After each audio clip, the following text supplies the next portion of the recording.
Hello, I wanted to do some work with you today on safe relationship training tips.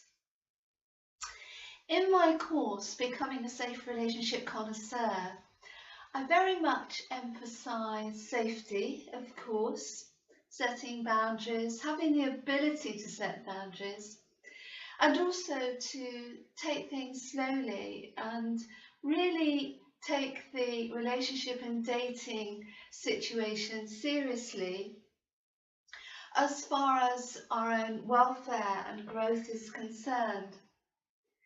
And the reason for that is that, as I have mentioned in my previous videos, it's often very much easier to get into a relationship than it often is to get out. And the reason for that is that we may have become very deeply involved very quickly, and therefore we're sort of fighting ourselves in order to get out and to backtrack, often when the effects of the detrimental relationship have already kicked in.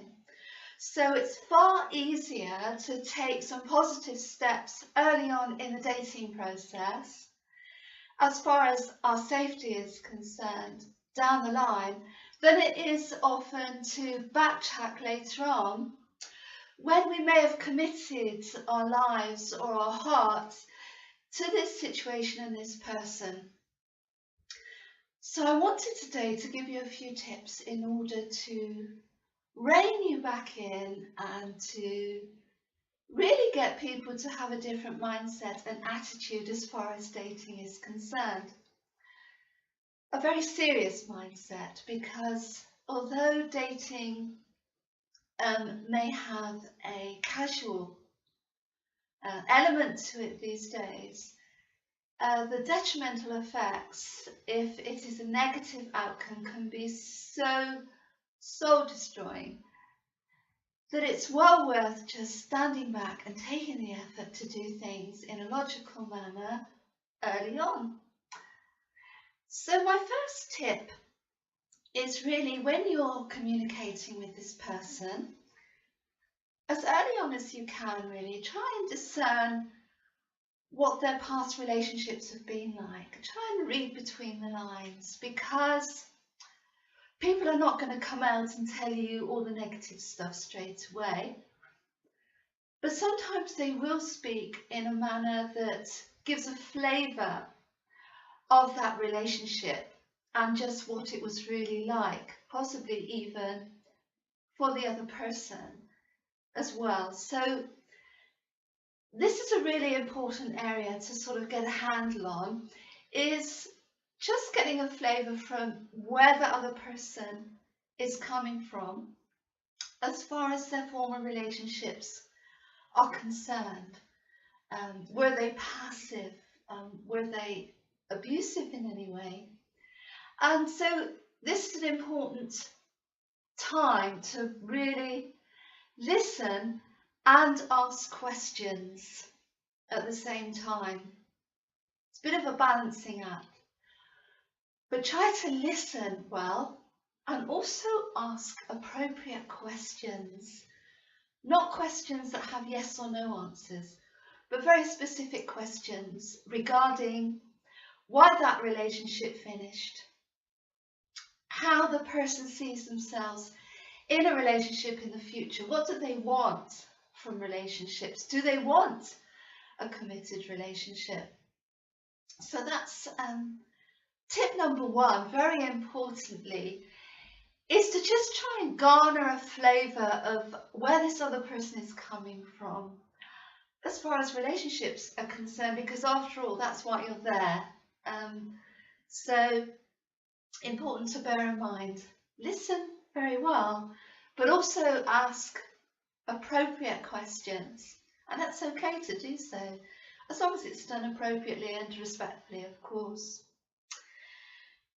The next important tip is, do you share the same values as far as relationships are concerned? Not only do you both want to be in a relationship, but do you both share the same values as far as fidelity is concerned, for instance, as far as wanting to be in a respectful relationship that is honourable to both parties? Or does the other person see relationships in a more casual manner? For instance, do they believe that marriage is outmoded these days and not needed? Those sort of questions, just to find out where this person might be headed in the future as far as relationships are concerned. So it's very important to be sort of proactive in our dating demeanour. It's a very sophisticated thing to do if you can master the tools to be proactive whilst passively listening at the same time.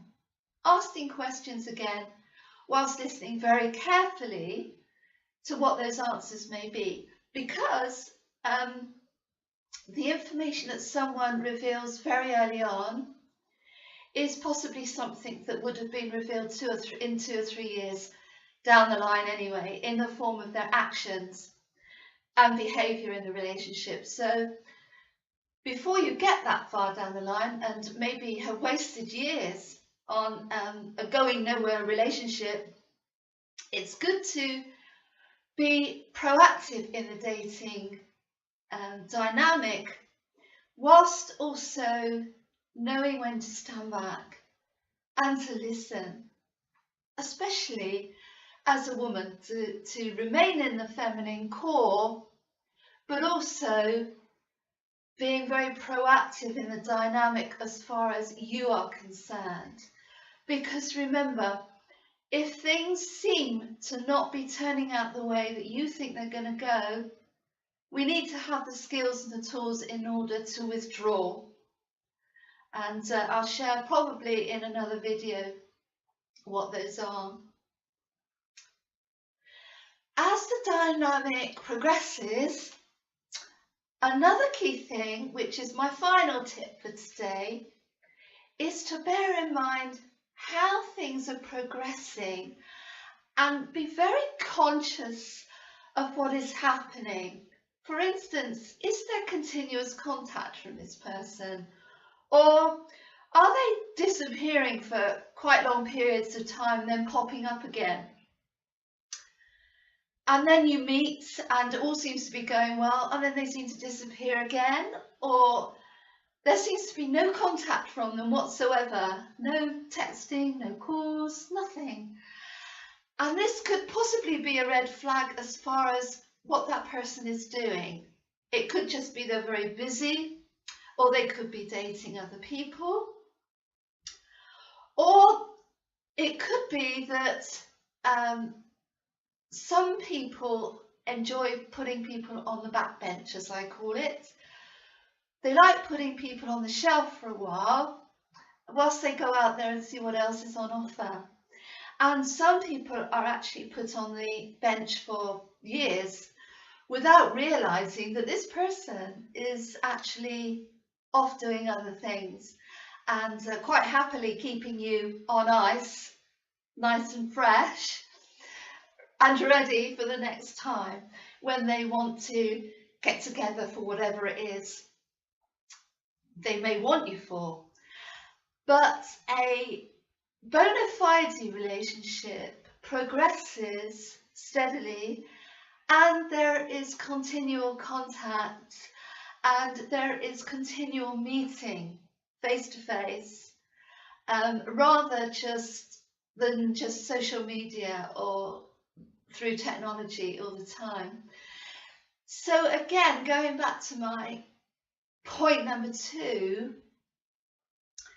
it's important to be aware and in the know, really, to be aware of what might be happening in the dynamics, rather than allowing the dynamics to take you and your time and your energy and your valuable years of dating down a path which may be entering nowhere. as I call it, the Nowheresville relationship, where there's nothing at the end of the road, um, but emptiness and dissatisfaction and a feeling that you've wasted your life.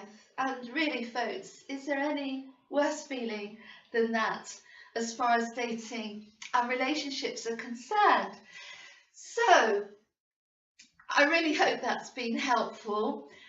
Although it's quite a short video, these are very important points, so go over them again, write them down, bear them in mind. I don't give advice, but I do know from my own experience and the experience of others that a lot of time could be wasted on situations in relationships or casual hookup type relationships that really drain our lives and really do not progress. They do not help us grow.